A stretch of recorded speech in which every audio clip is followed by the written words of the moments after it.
Hello বন্ধুরা, আজকে রংপুরের একজন ফুচকাওয়ালি আপুর হাতে আমরা ফুচকা খাবো এবং আপনাদের সেই সঙ্গে লোকেশনটা জানিয়ে দেব তিনি কোথায় ফুচকা বিক্রি করেন এবং তিনি একজন নারী উদ্যোক্তা। ভিডিওটা হতে চলেছে অনেক ইন্টারেস্টিং। এখানে প্রাইসটা একটু বলে দিবে দর্শকদের। এখানে হচ্ছে পানিপুরি 30 টাকা, নর্মাল ফুচকা 30 টাকা আর ডিম ফুচকা 50 টাকা। মেয়েদের মন ভালো করার একটা বড় মাধ্যম হচ্ছে ফুচকা, আর এই আপুর কাছে আসলে আপনারা পেয়ে যাচ্ছেন পানিপুরি, ডিম ফুচকা এবং নর্মাল ফুচকা, এবং সেটা 50 টাকার ভিতরেই আপনারা খুব সুন্দর মানের ফুচকা খেতে পারবেন। চলুন লোকেশনটা বলে দিই।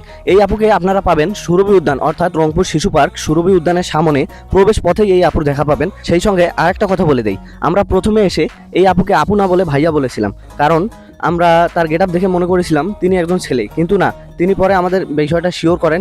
সমাজের লোকেদের সমালোচনার কথা না ভেবে এই আপু তার নিজের জীবনের দায়িত্ব নিজেই নিয়েছেন। চলুন তার জীবনের গল্পটা শুনে আসি। তুমি লেখাপড়া কতদূর অবধি করেছো? আমি ডিপ্লোমা ইঞ্জিনিয়ারিং শেষ করেছি রংপুর পলিটেকনিক ইনস্টিটিউট থেকে। আসলে বন্ধুরা দেখতে পাচ্ছেন ডিপ্লোমা ইঞ্জিনিয়ারিং শেষ করার পরেও সে লজ্জা ভেঙে এই ব্যবসায় নেমেছে। আসলে আমাদের লজ্জা যতদিন আমরা ভাঙবো না, আসলে আমাদের দেশ ততদিন এগোবে না।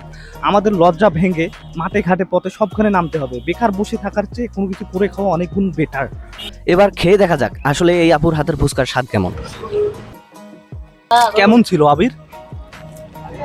এক কথায় ভাই অসাধারণ, অনেক সুন্দর হয়েছে। গুড় অনেক জায়গায় খেয়েছি কিন্তু এর মতো সুস্বাদু মশলাটা অসাধারণ। মশলা বা কোয়ালিটিটা অনেক ভালো।